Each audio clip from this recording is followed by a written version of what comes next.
àwa ni àlàfẹ́ wa, àwa ni àlàfẹ́ o. Ó ṣe wá lóore pàtàkì ju kèfèrí lọ. Allahu ṣe wá lóore pàtàkì ju kèfèrí lọ.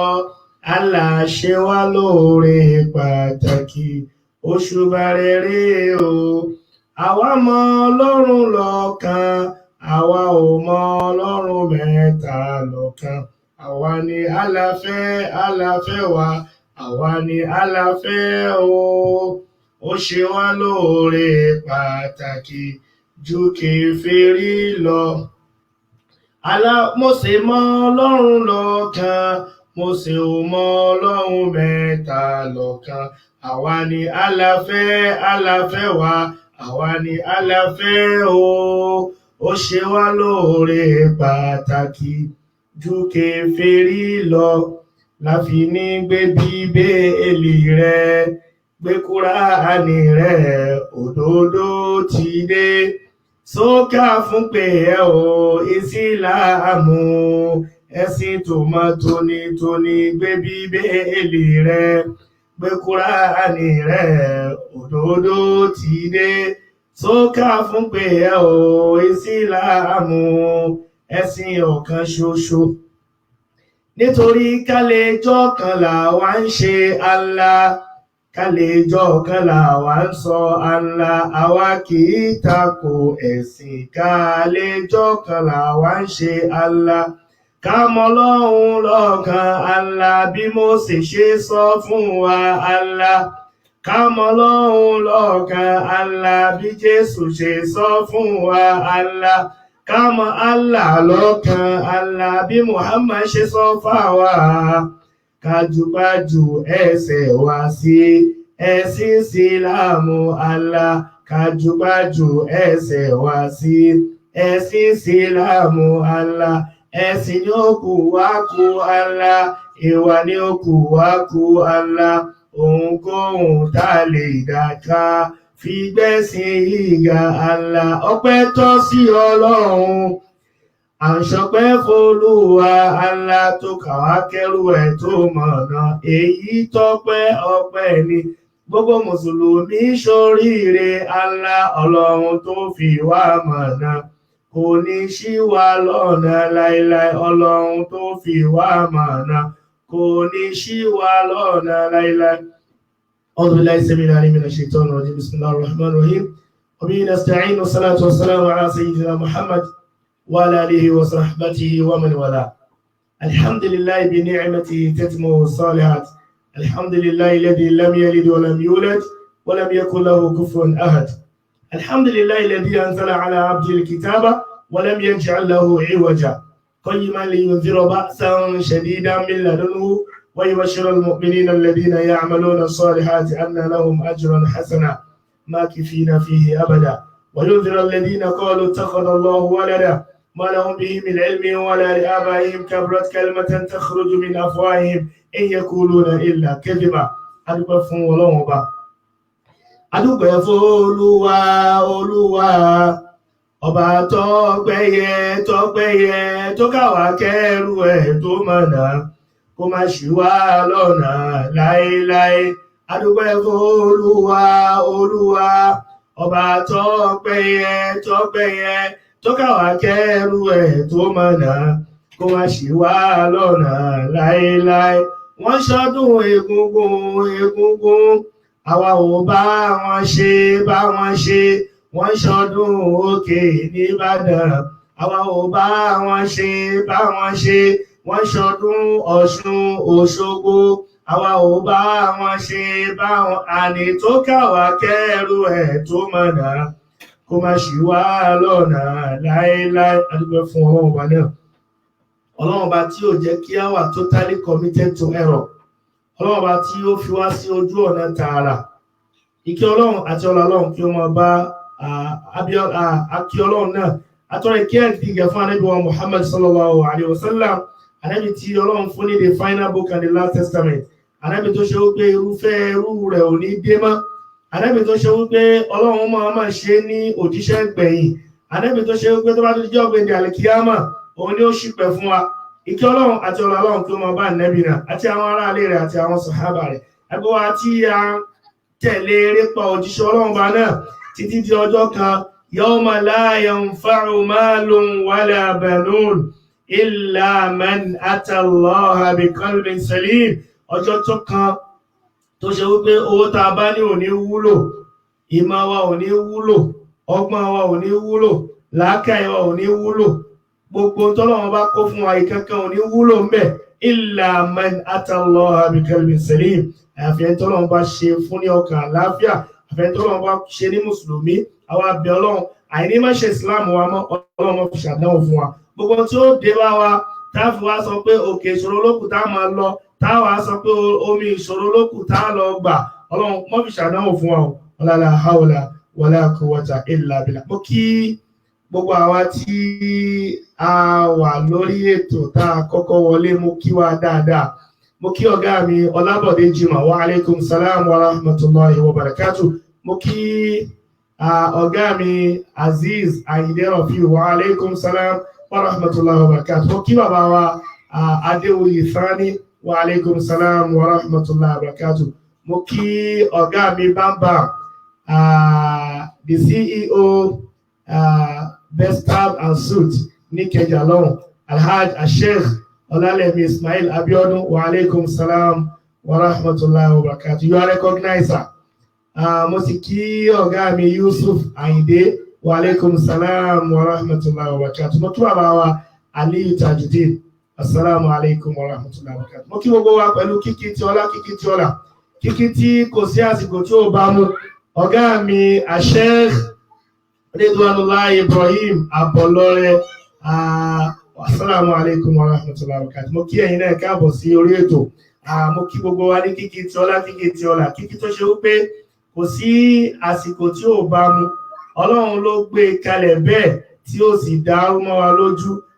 Gbólóhùn náà ni assalamu alaikum wa rahmatullahi wa barakatuh. Ní ọ̀sẹ̀ bí méjì sẹ́yìn, a ń bá ọ̀rọ̀ kan lọ. Ọ̀rọ̀ tá a dẹ̀ ń bá lọ náà ni ọ̀rọ̀ Ibrahim, Ismail, Ishaq àti àwọn ọmọ míì tó kù. Ìyẹn la kọ́kọ́ ra wọlé tí ó yẹ ká tẹ̀síwájú ní ọ̀sẹ̀ tí ó kọjá, kí ìyá aláṣìṣe tó lóun ṣe ìṣẹ̀ṣe, aláṣìṣe tó pera rẹ̀ lóníṣẹ̀ṣe, tó kọ́rọ̀ rẹ̀ ó tó di pé ó ń lọ káàkiri. Ọlọ́pàá ṣàbá san ọ̀gá wa àgbà ní Sheikh Muhammad Jami Alaba Adégún Ọ̀tápọ̀wàn. Àwọn ni wọ́n tan ìmọ́lẹ̀ sí ọ̀pọ̀lọpọ̀ àwọn ọ̀rọ̀ tó wà hídì sí wa gan. Èyí tó fi ń parọ́, ó ń lọ bí fìdáù kan ni ló ti ń bọ̀. Ìfàtọ̀ tó bá lọ bí fìdáù, munafiki ni ọ ni. Tó fi wá jẹ́ pé o fẹ́ fi jọ wa idha laqul ladhina amanu qalu amanna wa idha khala ila shayatinihim qalu inna ma'akum innama nahnu mustahzi'un. Ó fẹ́ ọ̀rọ̀ Pọ́ọ̀lù ló fẹ́ tẹ̀lé. Pọ́ọ̀lù ní tí bá dé Róòmù máa ṣe bí àwọn ará Róòmù, bí bá sì dé bí báyìí máa ṣe bí tí wọ́n kí lè bá jèrè àwọn ló pọ̀. Ọlọ́run sì ròyìn wọn ní Al-Qur'an náà pé tó bá ti rí àwọn olùgbàgbọ́ òdodo wọn ni àwa náà bẹ́ẹ̀ ṣe rí wa olùgbàgbọ́ òdodo làwa náà o. Àmọ́ tó bá padà sọ́dọ̀ èṣù tí wọ́n sì qalu inna ma'akum, wọ́n wà ní àmbẹ́ pẹ̀lú yóò innama nahnu mustahzi'un. Ṣe níbi táwà lẹ́ẹ̀kan à ń fi wọ́n ṣe ẹ̀yẹ ni. Mo kí ọ̀gá mi Sadiq Ọmọ́táyọ̀ Taofik, wa alaikum salam wa rahmatullahi wa barakatuh. Mo kí ọ̀gá mi Abiola Ọ̀sọ́ta, wa alaikum salam wa rahmatullahi wa barakatuh. Ahlan Sheikh, ẹ káàbọ̀ sórí ètò. So, nínú àwọn fídíòs mi tó ti ṣe ló wá ní ẹ̀yin tèmi, òun ti ń lò jáàbù láti bí ọjọ́ bí mélòó kan, kìníkàgìrì àwọn àmọ́ èèyàn nìkan ni. Ètò wọn sọ fún wa wípé Islam ìjáàbù culture Lárúbáwá ni. Àwọn ará àwọn kan tí àwọn afọ́fun gbé mu, àwọn tó yẹ pé ọ̀rọ̀ ara wọn gan òye, àwọn náà ń dá sọ̀rọ̀. Ẹnìkan ní láti Mákà pé ìjáàbù culture Lárúbáwá ni. Ṣẹ́rí lèkúlè mọ̀kọ́ gbogbo àyè ló ní tá à ń sọ ń bẹ̀ kì í sì ṣe gbogbo ọ̀rọ̀ lèèyàn máa ń sọ ẹlòmíì tí ò bá mọ̀rọ̀ dá sí kó lọ dákẹ́ jẹ́jẹ́ kò ṣe bọ́lá ń ṣe júwe ìjáàbù nìyẹn ẹ rí i pé alábòsí làáfàá tó sọ̀rọ̀ láti Saudi yẹn náà alábòsí lò bóyá àwọn aláṣìṣe náà ní ti ń pera rẹ̀ lóníṣẹ̀ṣe because at the end of the day ó tún sọ fún kèfèrí yẹn kó máa bọ̀ wá sí Mẹ́kà pé àwọn ò mú lọ sí àwọn strategic places tó yẹ kó dé àwọn ò mú débẹ̀ pé kó má worry imagine so à ń báyàn wípé ní tó ṣe ò dá ẹ̀yin ká tún support ti ń ṣe ẹ̀rìn kọ́lọ̀ kó ṣàrọ̀ ló fi jẹ́ pé àfáàwà kan bẹ́ẹ̀ ni jàre àfáàwà Olúkọ̀yà Jami àwọn kì í tí ẹ wá ń ṣe dìdìrì nìkan àwọn dìdìrì ń dín rógbó àwọn tí wọ́n dín ṣinṣin lórí wọn ẹ̀rí tó fi jẹ́ pé àwọn èèyàn tó bá dijọ́ gbé àlìkíámọ̀ ẹ kàn máa ráwọn kan nù ná àwọn tẹ́ rò pé wọ́n wà lálìjánnà Ọlọ́run ẹ máa bá wọn nù náà yóò máa yà ilẹ̀ nípa kí ló dé tọ́rọ̀ wọn fi já síná torí pé tí wọ́n ń ṣe náà kò yé wọn ẹ̀rí Ọlọ́run kò ṣàánú wọn. Èyí tí a fẹ́ múlẹ̀ ní pẹ̀lú ògùn Ọlọ́run nígbà tí a fẹ́ fún dára torí mo sì sọ níjẹjọ mo ní ìwọ tó ń sọ̀rọ̀ Ọ̀ṣun ṣe ìwọ lè ṣọ̀ṣun tó àwọn tí ń bẹ́ ń bí Ọ̀ṣun yà yìí ni mo kí ọ̀gá wa Fọlábí Yusuf alaikum salam wa rahmatullahi wa barakatuh mo kí màmá mi Odúsọ̀gà Yétúndé wa alaikum salam wa rahmatullahi wa barakatuh àti wa Faiza Kàmú mo kí náà káàbọ̀ sórí ètò so níjẹjọ ní ọ̀sẹ̀ méjì tó wá lọ mo bẹ̀rẹ̀ pẹ̀lú Abraham's blessings are mine. Hallelujah. Abraham blessings are mine. I am blessed in the morning. I am blessed in the evening. Abraham blessings are mine. Hallelujah. Abraham's blessings are mine. Hallelujah. Abraham's blessings are mine.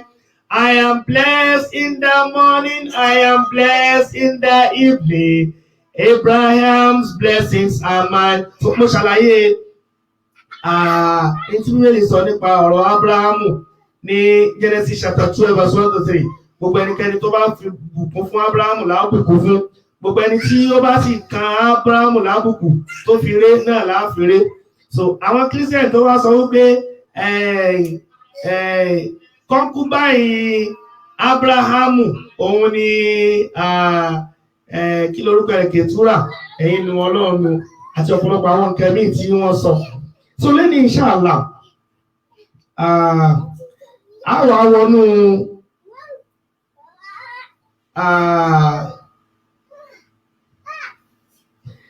ọ̀rọ̀ gẹ́gẹ́ torí pé lọ́dọ̀ àwọn Christian they believe that Ismail is a servant.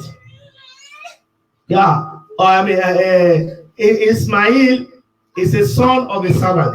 But ọmọ ẹrú ni. Èyí ṣe tẹ́ fi wọ́n bàbá ọmọ ẹrú. Ẹ má gbàgbé o, ẹ rántí dáadáa pé Joseph náà ó kọ́kọ́ ṣẹrú o kọ́lọ́run tó sọ di ọba. Bákan náà, ìyá Mósè, òun náà ó ṣẹrú o kó tó wá di pé Ọlọ́run gba ara rẹ̀ bí Ànábì wa Musa alayhi salatu wassalam. Now, ẹ já lọ sí ọ̀rọ̀ Agai àti Sarah. Can you help me open to the book of Genesis chapter 16 verse 15? Mo kọ́kọ́ fẹ́ clear issue kan bẹ́ẹ̀ kí n tó tẹ̀síwájú. The book of Genesis chapter 16 verse 15. Genesis chapter 16 verse 15. Káwo bíbí Ismail. Agari sì bí ọmọkùnrin kan. Ẹ máa gbọ́ Bíbélì ní Agari ìyá wa Hajar ó sì bí ọmọkùnrin kan fún Abrahamu. Tẹ̀síwájú. Abrahamu sì jẹ́ ẹni ẹ̀rìndínláàádọ́rùn-ún ọdún. Abrahamu sì jẹ́ ẹni ẹ̀rìndínláàádọ́rin ọdún ìyẹn ní 86 years. Nígbà tí Agari bí Ismail. Ẹ máa dé o. Ìgbà tí Abrahamu bí Ismail ó wà ní 86 years nígbà náà. Ẹ wá wo, ẹ bá lọ sí Genesis chapter 21 verse 5. The book of Genesis chapter 21 verse 5. Genesis chapter 21 verse 5. Abraham sì jẹ́ ẹni 100 ọdún. Bíbélì ní Abraham sì jẹ́ ẹni 100 ọdún. Nígbà tí ó bí Isiaq. Ìgbà tó bí Ísáàkì ó jẹ́ ẹni 100 ọdún. Ẹ̀yin náà wá jẹ́ ká wò ó mathematically. Tá a bá yọ 86 kúrò nínú tá a bá yọ 86 kúrò nínú 100 kí ni ó fún tí kòró ò bá ti wọlé o. Ṣé mọ̀ pé Ọlọ́run ló mọ nǹkan tí ó ṣẹlẹ̀ tí skúl bá wọlé padà. Ẹnìkan ní àwọn èèyàn ó tiẹ̀ máa kọ́kọ́ bí ìgbà tẹ́ fẹ́ lọ bẹ̀rẹ̀ sí kó àwọn èèyàn láti bẹ̀rẹ̀ ni. Ẹni Matthew chapter 3 verse 16. In the beginning was the word, and the word was with God, and the word was God. Tẹ́ bá ní kẹ́lò mi kà yóò fẹ́ yíwọ́. Ó lè máa ní in the beginning, ń gbò jẹ́ pé ó ti pẹ́ táwọn èèyàn ti ṣíwé mọ́. Èyí tá sì ń ṣí lójoojúmọ́ gan kò tí ì yé wọn ká tó wá sọ pé lè tó pẹ́ tí wọ́n ti ṣí mọ́. Ní Genesis chapter 21 verse 15, Bíbélì ní ẹni 100 ni Abrahamu nígbà tó bí Ísáàkì. Tá a bá yọ 86 kúrò ní 100, ìyẹn máa fún wa ní éèjì Ismail pé he was 14 years nígbà tí Abraham tó bí Isaac. Nígbà tí Abraham tó bí Isaac, he was 14 years. Now, wàhálà kan wá tún wà ń bẹ̀. Wàhálà tó wà ń bẹ̀ ni wípé the Christians, they do claim wípé àbí kí n sọ pé ẹ jẹ́ ká lọ mọ̀ pé kì í ṣe covenant láàrin Ọlọ́run àti Abraham láti pé tó bá ti bímọ kó sacrifice ọmọ tó bá bí. Ìyẹn ni àkọ́kọ́ wàhálà tá àkọ́kọ́ ní torí pé àwọn ọmọlẹ́yìn Kristi wọ́n ní májẹ̀mú ni láàrin Ọlọ́run àti Abraham wípé ọmọ tóun bá ti fún ó gbọ́dọ̀ bí ó gbọ́dọ̀ fi ọmọ yẹn ó gbọ́dọ̀ fi rúbọ fún rárá kì í ṣe covenant rárá commandment ni. Ọlọ́sọ̀ bá Nábì wa Muhammad sallallahu alaihi wasallam èyí lákọ̀ọ́kọ́ mú tí a fi ṣe ìyànnà láàrin yẹn ní Quran chapter 37 Surah to Safat, Quran chapter 37 verse 102. Quran chapter 37 verse 102. Quran chapter 37 verse 102. Ọlọ́ni A'udhu billahi minash shaitanir rajim. Ọlọ́ni falamma balagha ma'ahu as-sa'ya qala ya bunayya inni ara fil manami anni adbahuka fanzur madha tara. قال يا أبت افعل ما تؤمر ستجدني إن شاء الله من الصابرين. Ọlọ́run bá ní falamma balagha ma'ahu as-sa'ya. Ọlọ́run ní Ibrahim observe wípé Ismail gẹ́bà ṣe sọ lẹ́ẹ̀kan wípé ọmọ 14 years ni. Nígbà tó rí wípé ọmọkùnrin yìí ó ti di pé a ti lè pé a lè ránṣẹ́, ó ti dá ọ̀tún mọ̀ yàtọ̀ sósì, ó ti dá tó dá mọ̀ yàtọ̀ sí tí ò dá, ó ti dá rere mọ̀ yàtọ̀ sí bí, ó ti lè dá ṣiṣẹ́ fún ara rẹ̀. Kọ́lá Ibrahim wá ní ìyá bunayya ìrẹ́ ọmọ mi kékeré inni ara fil manami mo rí lójú oorun mi. Àní adbahuka fanzur madha tara pé mo rí lójú oorun mi. An adbahuka pé kí n dúnbù rẹ̀ pé kí n pa adbahuka. Fanzur ìrẹ́ ọmọ mi o madha tara kí ló rí sí. Kéèyàn wá jí lójú kéèyàn jí ní ẹbọyá láyé kòró ìgan kéèyàn wá jí láàárọ̀ ọlọ́wọ́n jàrí kí bàbá èèyàn wá pè ẹ̀ pé lágbájá mo mọ̀ lálàá pé mo dúnbù rẹ lójú oorun, mo mọ̀ lálàá pé wọ́n ní kí n pa ọ́. Mo kí bàbá wa èkè ọlá àlejò ló wa alaikum salam wa rahmatullahi wa barakatuh ẹ̀ka àbọ̀ sórí ètò. Mo mọ̀ lálàá pé wọ́n ní kí n pa ọ́ kí ló rí sí. Ṣé pé ó dìpẹ́ndì bí bọ́rọ̀ bá ṣe rí àwọn ọmọ kan wà tó yẹ pé àgbákò ni wọ́n àwọn ni wọ́n kọ́ sájáde pé ìwọ lọ́wọ́ kú kí n tó kú ìwọ bàbá òṣìá tó kú mọ́ tó kú amọ̀nà ọ̀run mọ́ lè lọ ìwọ ló kú kí n tó kú àbíkálò mi ò pariwo pé bàbá olórí burúkú olóṣì èmi ni ó pa tó bá tiẹ̀ wá jẹ́ pé àwọn ọmọ inú ẹ̀rà tá a wà àwọn tó dájú díẹ̀ wọ́n lè yín bàbá yẹn lọ́rùn gan pa pé ìwọ ló kú kí n tó kú. Now ẹ wá wo torí pé ọlọ́run ọba Àlékiọlá ó ti perfect gbogbo nǹkan tó fẹ́ ṣe ó ti perfect ẹ̀ kalẹ̀. Ya bunayya inni ara fil manam mo rí lójú oorun mi anni azbahuka pé wọ́n ní kí n dúnbù rẹ̀ wọ́n ní kí n pa fọ́ndùrù máa dàtàrọ̀ ẹ̀rí ọlọ́run ti wá ran ọkàn ọmọ náà ọlọ́run ti ran ọkàn ọmọ yẹn ẹ̀wọ̀n tó lọ ọmọ fi náà kọ́ọ̀lá ya àbátí fún almatu maru ìrẹ́ bàbá mi ìfọ́ almatu maru ìtàbá pa ẹ́ láṣẹ ní kò ṣe sátẹ̀jídú ní insha Allahu minas sabirin sátẹ̀jídú ní insha Allahu minas sabirin wallahi máa ṣe sùúrù pẹ̀lú rẹ̀ ṣe sùúrù pẹ̀lú rẹ̀ kéèyàn pọ́n ní èyàn gbọ́jọ́ kú rẹ̀ kínú rẹ̀ dùn síbẹ̀ náà Ismail ní ìrọ̀lọ́ ilẹ̀ bàbá mi máa ṣe sùúrù pẹ̀lú rẹ̀ ta ló lè ṣerú ẹ̀ kéèyàn gbọ́jọ́ kú rẹ̀ kó sì sọ pé òun ó ṣe sùúrù tọ́yì. So wọ́n níbi tí mo lọ tí mo fi mú àyà yẹn wá o kábílẹ̀ bá mọ̀ wípé àwọn ànábì Ọlọ́run àlá àwọn mẹ́sẹ̀jì ni kò ń ṣe erépa tábàlálà wáàyí ni wọ́n gbà wáàyí ni ẹ̀ wọ́n mẹ́sẹ̀jì ni wọ́n gbà látọ̀dọ̀ Ọlọ́run ọba tí ó dá wọn. Ṣùgbọ́n nínú Bíbélì ní Genesis chapter 22 káti ẹ̀ tó débẹ̀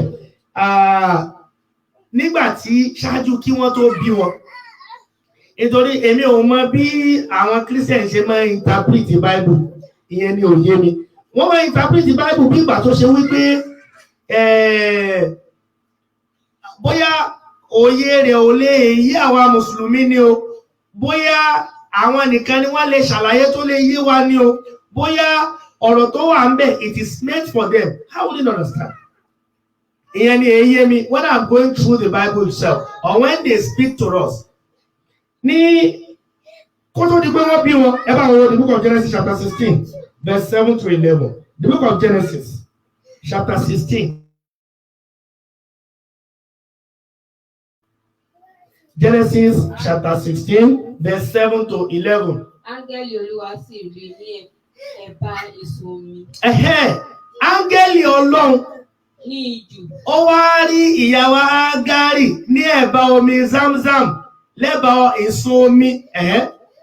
Ní ẹ̀bá ìsun omi ní ọ̀nà Zuri. Tẹ̀síwájú. Ó sì wí pé.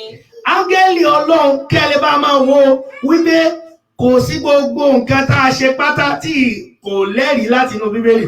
Áńgẹ́lì Ọlọ́run wá wí fún Ágárì wípé. Ágárì ọmọbìnrin ọ̀dọ̀ Sárì.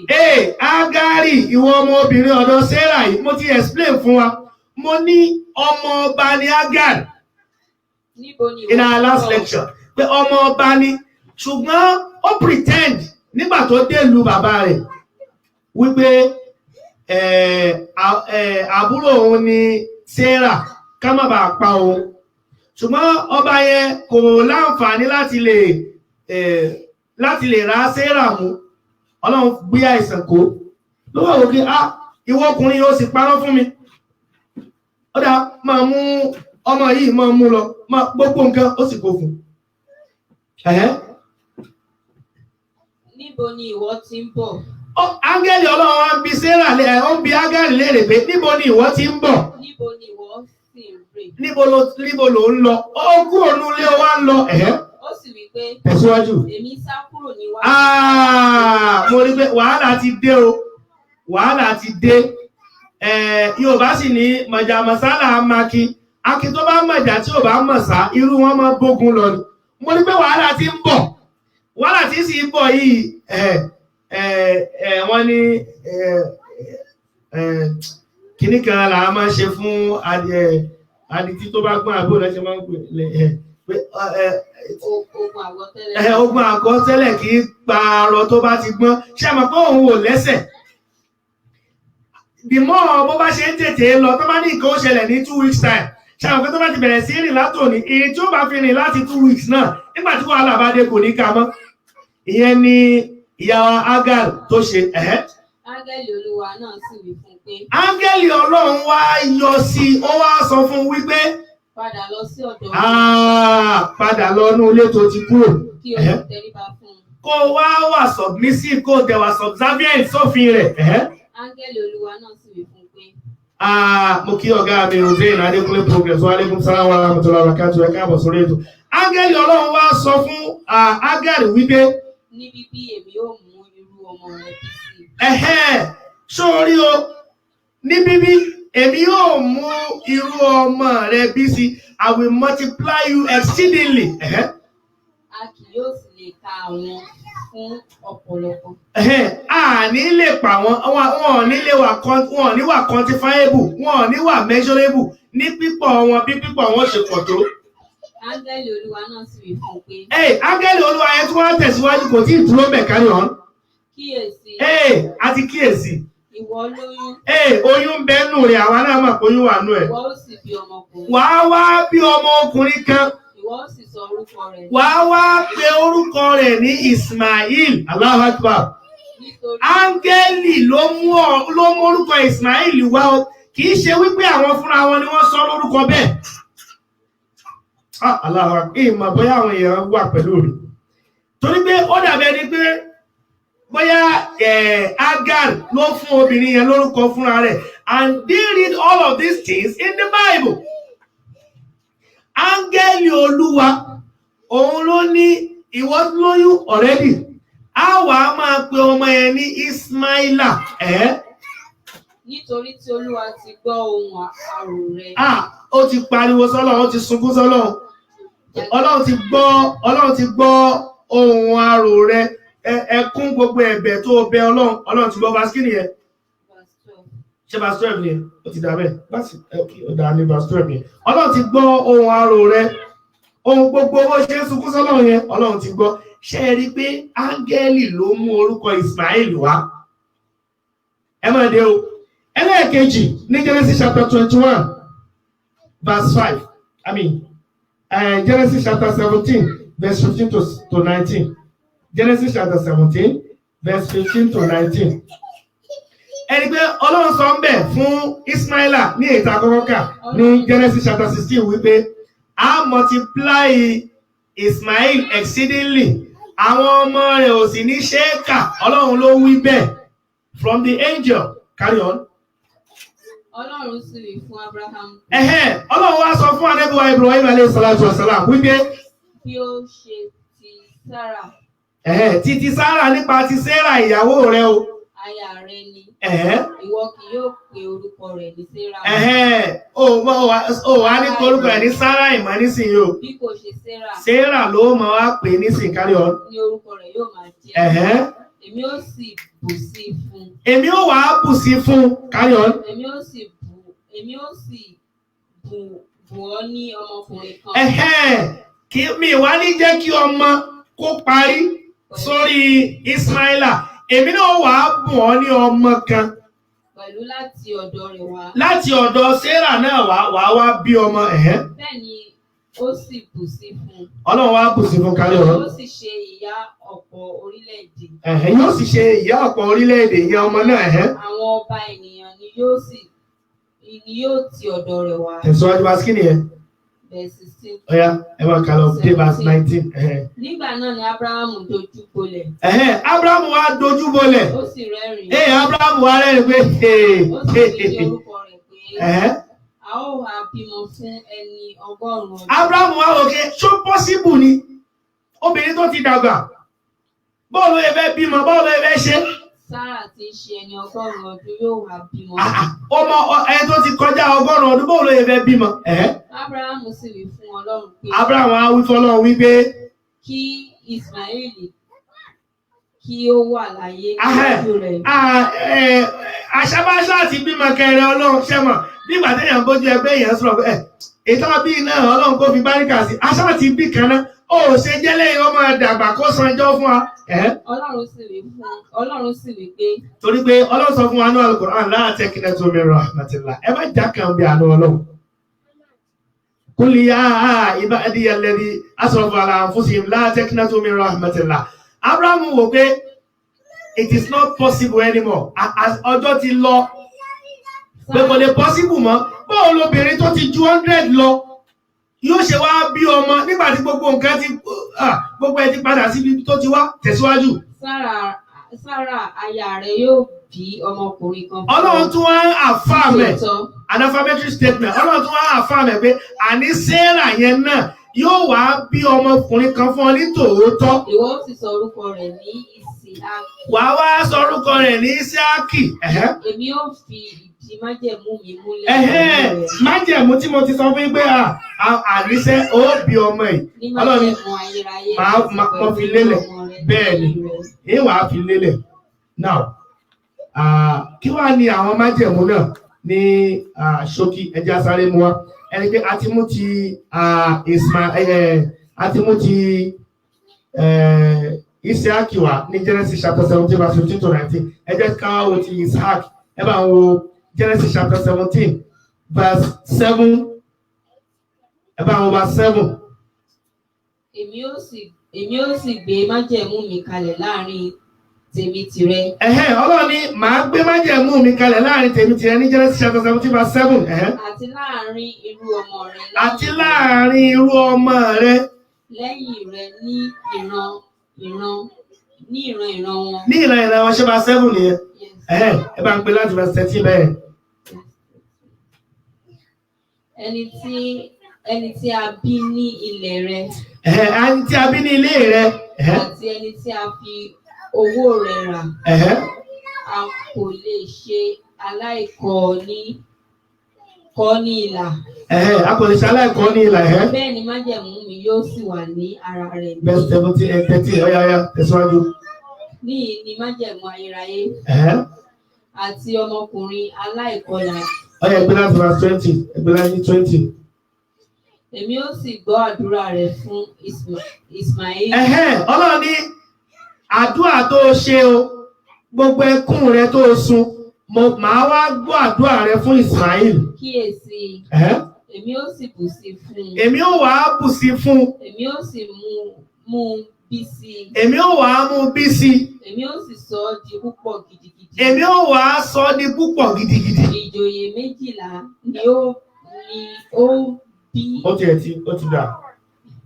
Ọlọ́run ní màá jẹ́ kí Ismail màá sọ di orílẹ̀-èdè ńlá, màá jẹ́ kó bí sí. Ṣẹ́rí mo fẹ́ mú kẹ̀kẹ́ yọ lẹ́ẹ̀kan.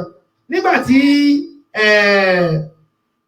à ń ṣàlàyé pé Abraham bí Isaac, ó sì bí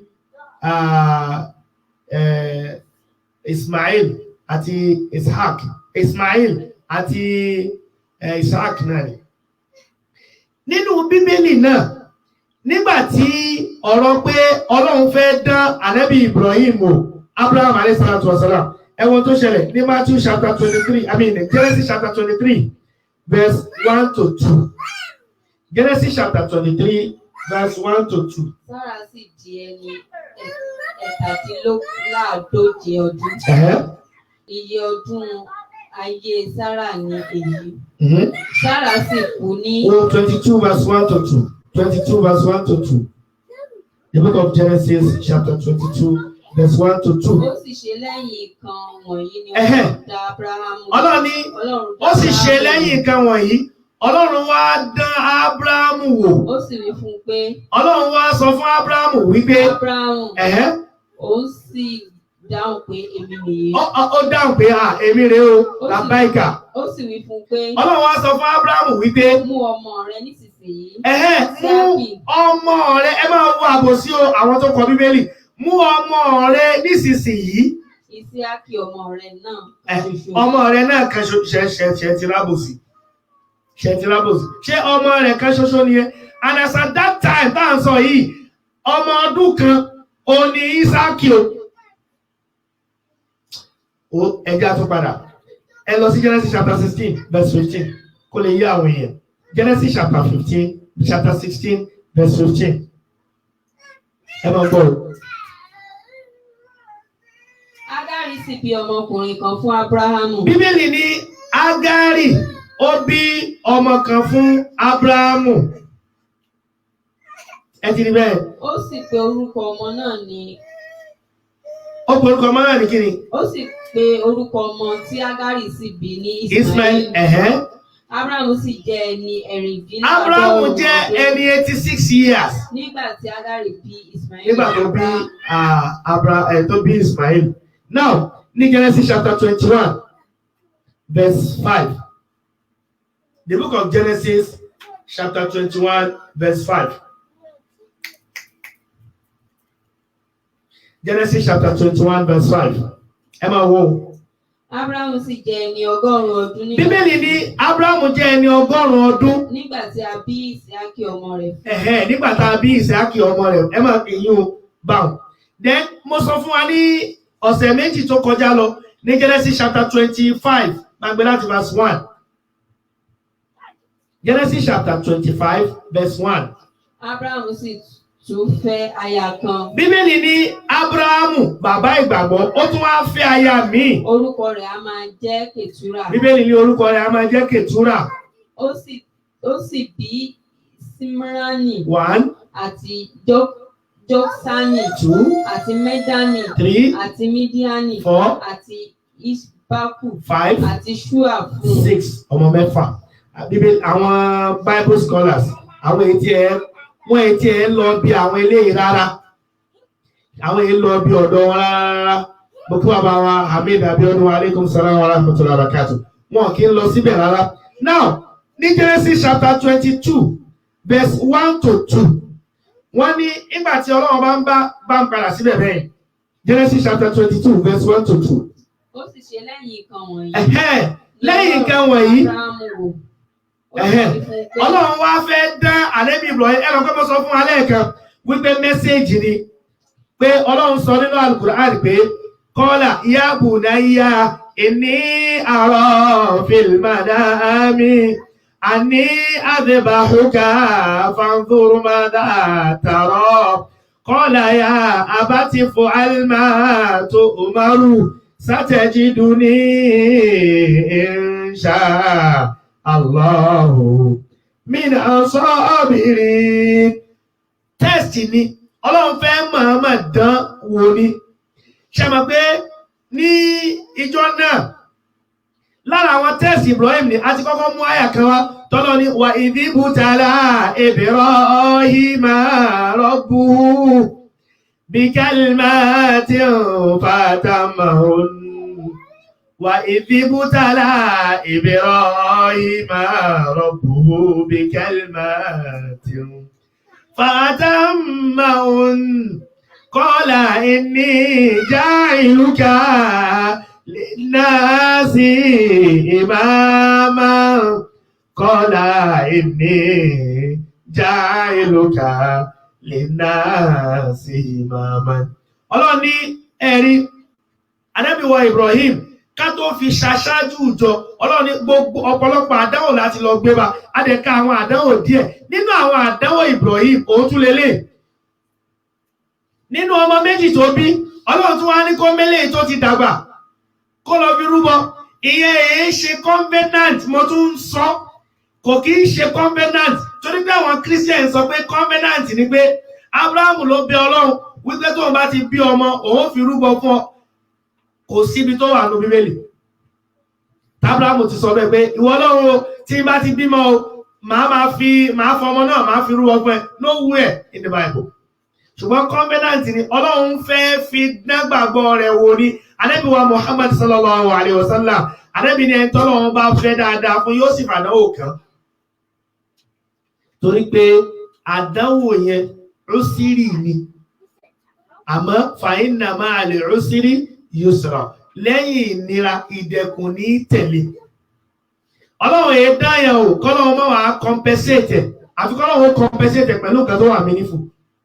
Ṣùgbọ́n kò sí gẹ́gẹ́ bí àwọn àfáà ṣe máa ń sọ fún wa ẹ̀rí ojúpọ̀nà ìṣòro yìí àbí ìṣòro ọ̀nà kẹrin tó jẹ́ pé kó wá ó gbàbẹ̀ kọjá ètò oníkálukú máa bá ń bẹ̀ ni ó yàtọ̀ síra wọn àmọ́ gbogbo wa ní ó gbàbẹ̀ kọjá ìtàsí máa rí bẹ̀ yóò yàtọ̀ síra wọn ìtàsí máa fi kọjá bẹ̀ yóò yàtọ̀ síra wọn ẹlòmíì ń bẹ lójú ọ̀nà tiẹ̀ yóò fẹsẹ̀ rìn ẹlòmíì ń bẹ lójú ọ̀nà tiẹ̀ yóò fìdíwọ́ ẹlòmíì ń bẹ lójú ọ̀nà tiẹ̀ yóò fi gírìn ẹlòmíì ń bẹ lójú ọ̀nà tiẹ̀ yóò gbọ́kadà ẹlòmíì ń bẹ lójú ọ̀nà tiẹ̀ yóò gun mọ́tò tó léèsì ẹlòmíì lójú ọ̀nà tiẹ̀ yóò gun mọ́tò tí ò léèsì ẹlòmíì lójú ọ̀nà tiẹ̀ aeroplane ṣùgbọ́n ká lọ mọ bó ṣe ń ṣe wá ó ń ṣe ẹlòmíì náà àwa nìkan kọ́ ló ń ṣe o wọ́n rò pé wọ́n nìkan lọ wà láyé ẹ̀rẹ́ ti ayé ọlọ́ni wà lánàá bùrù wà dákùn bè ṣe yìí a máa dán yín wò dandan lélẹ́yìn o pé ká dán yín wò minal khawf a máa fi bẹ̀rù a máa fi dán yín wò èyí ó kọ́lé yóò fi bọ́gláàrì sí yóò fẹ́ǹsẹ̀ yóò fi electric wire sí yóò lo kí ni wọ́n pè àwọn electric door yóò kó ogun ẹ̀ sí yóò gba security síbẹ̀ ọkàn rẹ̀ ò ní balẹ̀ nínú ilé ẹ̀ wọ́n ní jùlọ a máa fẹ́ bí dẹ́lòmí wò wọ́n náà sí mìíràn làmọ́àl a lè jẹ́ kí dúkìá ẹlòmí ò dínkù wọ́n lá anfus a lè jẹ́ kẹ́mi àwọn èèyàn kó máa dínkù wọ́n samarot àwọn èèyàn nígbà táwọn ń kéékèèké tí wọ́n bá gbin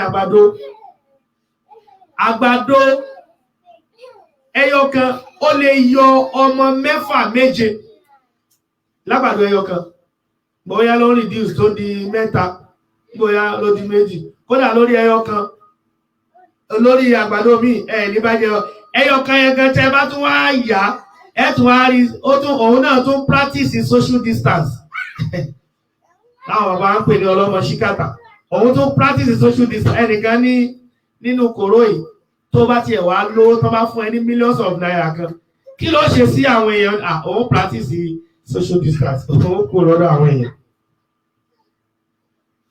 So kí la fẹ́ fàyọ ni pé àdánwò àdẹ́gbẹ̀wá Ibrahim alayhi salatu wasalam ó ti pẹ́ so kò sí ẹni tí ò ní tọ́lọ́wọ́ bá ò ní dánwò abẹ́jọ́ bá fẹ́ jẹ́ ìyàrá yé nìkan ọlọ́wọ́ bá dánwò ṣùgbọ́n ọlọ́ni wọn bá ṣírí sọ̀bìrín ẹ lọ máa fún àwọn onísùúrù ẹ lọ máa fún wọn ní ròdù ṣé àdẹ́gbẹ̀wá Muhammad sallam ṣé ọlọ́wọ́ ò dánwò ni àdẹ́gbẹ̀wá Isa alayhi salatu wasalam ṣé wọn dánwò bíbélì ní ebi pa Jésù bíbélì ní òǹgbẹ́gbẹ́ Jésù kódà bíbélì ní Jésù ò nílé ìyàwó Aisha radiyallahu anha odidi oṣù kan máa kọjá tà ní gbátayọ́ náà lé wa ìjọ kẹrẹ Ànábì sallallahu alaihi wasallam Ànábì gbàlejò kan Ànábì wá pé gbogbo àwọn ìyàwó rẹ̀ pé kílẹ̀ nílé tá a fi lè ṣàlejò àwọn ìyàwó rẹ̀ bá ní èrè òjíṣẹ́ Ọlọ́run kò sí gẹ́gẹ́ tá a ní o lẹ́yìn omi láwọ̀ ìṣàlejò Ànábì wá mú àlejò yẹn lọ sí àárín àwọn Ansar Ànábì ní ta lẹni tí ó gbàlejò òjíṣẹ́ Ọlọ́run ta lẹni tí ó gbàlejò òjíṣẹ́ Ọlọ́run Ansar kan wá ní òun ó gbàlejò òjíṣẹ́ Ọlọ́run ọmọ tó tún wá tẹ́ni ẹ náà tún wá délé ó wá pè ìyàwó rẹ̀ pé ìjẹ́ àwọn tí ẹ̀ ní kankan táwọn lè jẹ́ mi kò sí ìtàlejò lè jẹ kò sí ìtàlejò lè jẹ o lẹ́yìn oúnjẹ táwọn ọmọ wa fẹ́ jẹ tó bá rí bẹ́ẹ̀ oúnjẹ táwọn ọmọ yẹn fẹ́ jẹ lọ gbé wa ó mọ̀ bá wọn ṣeré ní o tí wọ́n just put them to bed àlejò òjíṣẹ́ Ọlọ́run ni a gbọ́dọ̀ tọ́jú ẹ̀ wọ́n wá ní arákùnrin yẹn ó wá gbé oúnjẹ yẹn fún àlejò yẹn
àrọ́gbọ́n dá sí a máa bẹ lọ́wọ́ náà ni pé kí ọlọ́run ọba àlékè ọlá kó jẹ́ kí àdánwò yìí kọ́lọ́run kó má jẹ́ kó gba ẹ̀sìn lọ́wọ́ wa nítorí pé kò sádánwò tí ìjú gbàgbọ́ èèyàn lọ kò sí àdánwò náà tí ìjú gbàgbọ́ èèyàn lọ ṣùgbọ́n àdúrà téèyàn ó ṣe ni pé àdánwò tí ó gba ẹ̀sìn lọ́wọ́ wa kọ́lọ́run kó má gbé bá wa la hawla wala quwwata illa pẹ̀lú ògo ọlọ́run tó bá wá di next week inshallah a wá padà sí pé báwo ni ọlọ́run bá àlékè ọlá bó ṣe kó Ismail àti establish ẹ̀ sí wípé Ismail ni wọ́n mú lọ kì í ṣe Ishaq rárá a wá ṣàlàyé bí ọlọ́run bá àlékè ọlá bó ṣe kó Ismail yọ ìyí tí ọlọ́run bá àlékè ọlá tó sì fi rọ́pò pẹ̀lú ògo ọlọ́run a ṣàlàyé tí ó bá di ọ̀sẹ̀ tí ó ń bọ̀ pẹ̀lú ògo ọlọ́run abẹ́lọ́run wa kí ọlọ́run kó ṣọ́ wa ju ọ̀sẹ̀ tí ó ń bọ̀ náà lọ la hawla wala quwwata illa billah. Bàbá wa kan ní àná wọ́n ń ṣe ọjọ́ bíbí wọn bàbá náà wọ́n jẹ́ bàbá ìyá wa Fasilat wọ́n celebrate wọn lánàá kí n má pè lọ́jọ́ bí wọ́n celebrate wọn lánàá ìyá wa Fasilat wọ́n celebrate bàbá wọn lánàá àwọn bàbá wa Alhaj Al-Imam Abdulgani Yusuf ọlọ́run kó má ṣe jẹ́ kí ẹ̀mí wọn kó ọlọ́run kó má ṣe jẹ́ kí wọ́n lò gbà pẹ̀lú àlàáfíà ara ọlọ́run kó má fi àìsàn kó má fi gbé wọn dè abẹ́rẹ́ wọn bàbá àlékè ọlá wọ́n dùn orí wọ́n dùn rò ọlọ́run kí wọ́n má pa wọ́n dà sáìdá ìmọ̀ wọn ọlọ́run jẹ́ ó jọba gbogbo àwọn ọmọ wọn láti orí ìyàwó Fasilat bẹ̀rẹ̀ tó yẹ kárí gbogbo àwọn ọmọ ọlọ́run ṣe wọn ní gíláàsì ìbànújẹ́ la hawla wala quwwata illa billah. Bákan náà mo kí His Excellency Alhaj Abdulkabir Àṣàfà Àkànfẹ́ wọ́n ní wọ́n máa ń kí wọ́n wá ní ògbójúlé Kùránì sọ máa jẹ́ kó a ní tẹ́nìkan ò ní ọkọ̀ tèmi ní success mo kí bàbá àgbàlagbà ọlọ́run kò ṣe àjẹkárí yín pẹ́ la hawla wala quwwata illa billah. Bákan náà mo kí ọ̀gá mi Sheikh Alhaj Ridwanullah Abolore Ibrahim nílùú Amẹ́ríkà lọ́hùn ọlọ́run kò ṣe àbá ṣe dáadáa fún yín. Mo kí ọ̀gá wa Raymond méjì láti nísìn a ní Raymond kan ní Amẹ́ríkà lọ́hùn a sì ní kan ní Austria tí bọ̀dá wa tó wà ní Austria àwọn làwọn ò mọlé mọ́ ṣùgbọ́n alhamdulillah wọ́n ti ní nọ́mbà wa lọ́wọ́ ní ìsìnkú ògbà tó bá ti dé Nàìjíríà a mọ̀ wọlé torí pé wọ́n ti lọ láti gba Western region tí bọ̀dá náà bá ń sọ̀rọ̀ ẹ rí i pé gbogbo ọ̀rọ̀ tí wọ́n mọ̀ sọ̀rọ̀ Western region ni wọ́n ní sọ̀rọ̀ àsìkò yìí rárá ọlọ́kùnrin àdúró tiwọn àti kíní kejì wọn ọlọ́kùnrin àdúró tiwọn.